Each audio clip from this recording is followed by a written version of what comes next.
श्रीमत्पयोनिधि निकेतन चक्रपाणे भोगीन्द्र भोगमणिराजित पुण्यमूर्ते योगीश शाश्वत शरण्य भवाब्धिपोत लक्ष्मी नृसिंह मम देहि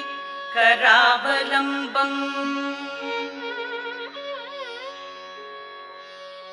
ब्रह्मेन्द्र रुद्र मरुदर्क किरीट कोटि संघट्टितांघ्रि कमलामल कांतिकांत लक्ष्मी रसत्कुच सरोरुह राजहंस लक्ष्मी नृसिंह मम देहि करावलम्बम्